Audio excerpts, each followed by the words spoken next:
Selamat datang kembali. Langsung aja ya kita masuk ke pembahasan kali ini. Anda mungkin punya pertanyaan nih, apa sih bedanya PKWT sama PKWTT di Indonesia? Iya, ini sering banget ditanyain ya. Nah, pas banget kalau gitu. Kita bakal kupas tuntas dua jenis perjanjian kerja ini. Sumbernya jelas ya, dari aturan utama, ada UU Ketenagakerjaan, terus UU Cipta Kerja yang baru itu, sama peraturan pelaksananya di PP 35 tahun 2021. Lengkap lah pokoknya. Tujuannya biar Anda cepat paham, kapan sih kita pakai yang PKWT, kapan yang PKWTT, terus hak sama kewajiban terbarunya gimana? Oke, siap ya? Mari kita bedah. Oke, jadi gini sederhananya. Milih antara PKWT, itu kan perjanjian kerja waktu tertentu, atau PKWTT yang waktu tidak tertentu, itu ya tergantung banget sama jenis kerjaannya sama lamanya juga. Hmm, Gampangnya gini deh, PKWT itu buat kerjaan yang sifatnya sementara, ada batas waktunya, kayak proyek gitu, atau kerja musiman. oh oke oke. Nah, kalau PKWTT itu buat kerjaan yang terus-menerus dibutuhin perusahaan.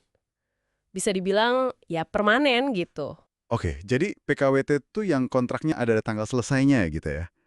Kayak misalnya orang direkrut buat bantu event besar cuma sebulan gitu. Atau pekerja proyek bangunan yang selesai kalau gedungnya udah jadi. Nah, itu dia. Tepat banget. Pekerjaannya ya selesai dalam waktu tertentu itu. Atau emang bukan kerjaan inti yang ada terus-terusan di perusahaan.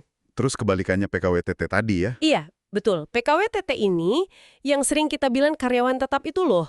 Di kontraknya yang nggak ada batas waktunya. Karena ya itu tadi, kerjaannya diasumsiin bakal selalu ada, selalu dibutuhin. Contohnya kayak staf HRD, akuntan, atau mungkin manajer operasional. Nah, ini nih yang sering bikin bingung. Apa sih bedanya yang paling paling dasar gitu antara dua ini? Apalagi kan setelah ada aturan baru di PP 35 itu? Ada beberapa poin kunci nih yang penting banget Anda perhatikan. Pertama, soal durasi. Ini krusial. Donasi ya? Gimana tuh? PKWT sekarang itu ada batas maksimal totalnya 5 tahun. Ini udah termasuk kalau ada perpanjangan-perpanjangan loh ya. Wah, 5 tahun total. Iya, total. Lewat dari itu, wah, statusnya bisa berubah. Nah, kalau PKWTT, ya namanya aja waktu tidak tertentu. Jadi, ya nggak ada batas akhir durasinya sama sekali. Oke, 5 tahun total ya, bukan dihitung per kontrak berarti ya? Terus soal masa percobaan gimana? Dulu kan kayaknya sering ada tuh probation di awal-awal kerja. Nah, ini dia, perubahan penting banget dari aturan baru. Buat PKWT, itu sekarang sama sekali nggak boleh ada masa percobaan. Jadi ya udah langsung kerja sesuai kontrak aja. Oh tuh, langsung ya? Langsung. Tapi kalau PKWTT masih boleh ada masa percobaan, tapi ada batasnya juga, maksimal cuma 3 bulan. Ini masih ngikutin aturan lama di UU Ketenagakerjaan. Ya, ini kan kesempatan lah ya buat perusahaan sama pekerjanya saling lihat cocok nggak nih. Oke, jadi PKWT tanpa probation, PKWTT boleh tapi maks 3 bulan. Sip, sip. Terus kalau pas hubungan kerjanya selesai nih, bedanya apa lagi? Nah, ini juga beda banget. Kalau PKWT ya jelas, berakhir otomatis pas tanggal di kontraknya habis. Gitu aja. Tapi yang krusial nih, Apa tuh? kalau pekerjanya udah kerja minimal 1 bulan, nah si pekerja PKWT ini wajib dapat yang namanya uang kompensasi dari perusahaan. Oh, ada kompensasinya ya? Wajib. Rumus ngitungnya juga udah ada kok di PP 35. Dihitungnya proporsional tergantung udah berapa lama dia kerja. Oke. Nah, kalau PKWTT, gimana akhirnya? Kan nggak ada tanggal selesainya. Nah, kalau PKWTT berakhirnya itu lewat proses yang namanya PHK, pemutusan hubungan kerja. Dan ini aturannya ya lebih kompleks, harus ada alasan yang sah sesuai hukum, nggak bisa sembarangan. Terus ada potensi hak-hak lain kayak pesangon, uang penghargaan masa kerja, tergantung alasan PHK sama masa kerjanya juga. Wah, Beda banget ya konsekuensi di akhirnya. Kompensasi buat PKWTT itu menarik tuh. Terus kalau bentuk perjanjiannya sendiri gimana? Harus selalu tertulis kah? Nah, ini juga penting. Untuk PKWT, itu wajib hukumnya dibuat tertulis. Harus pakai bahasa Indonesia juga. Wajib ya? Wajib.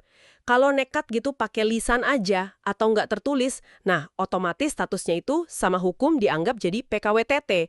Wah, bahaya kan buat perusahaan? Jadi mesti hati-hati ya perusahaan.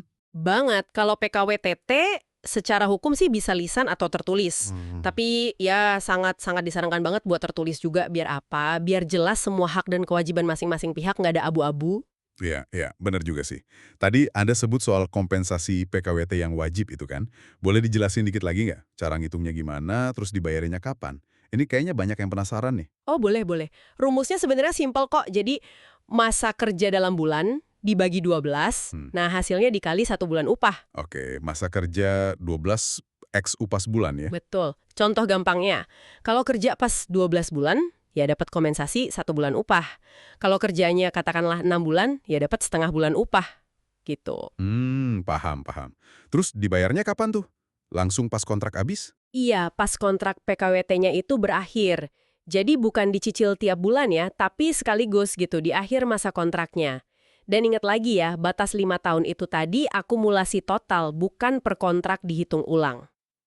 Oke. Clear soal kompensasi. Nah, satu lagi nih yang sering jadi pertanyaan orang-orang. Gimana kalau kerjaannya itu sebenarnya sifatnya tetap terus-menerus gitu, tapi perusahaannya pakainya PKWT terus? Boleh nggak sih kayak gitu? Nah, itu dia. Menurut UU Ketenagakerjaan sih itu nggak boleh. Kalau jenis kerjaannya itu emang kerjaan inti perusahaan yang terus-menerus ada kebutuhannya, ya harusnya pakai PKWTT dong. Harusnya PKWTT ya? Iya.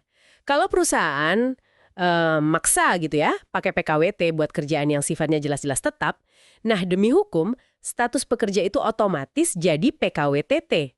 Ini semacam perlindungan lah buat pekerjanya. Wah, oke. Jadi otomatis berubah statusnya ya? Sip, sip. Jadi jelas banget ya sekarang perbedaannya. Bisa kita rangkum dikit kali ya? Boleh, boleh. Jadi intinya PKWT itu buat kerjaan yang spesifik, ada jangka waktunya, terus nggak pakai probation, wajib tertulis, dan di akhir dapat kompensasi. Maksimal totalnya 5 tahun. Yup.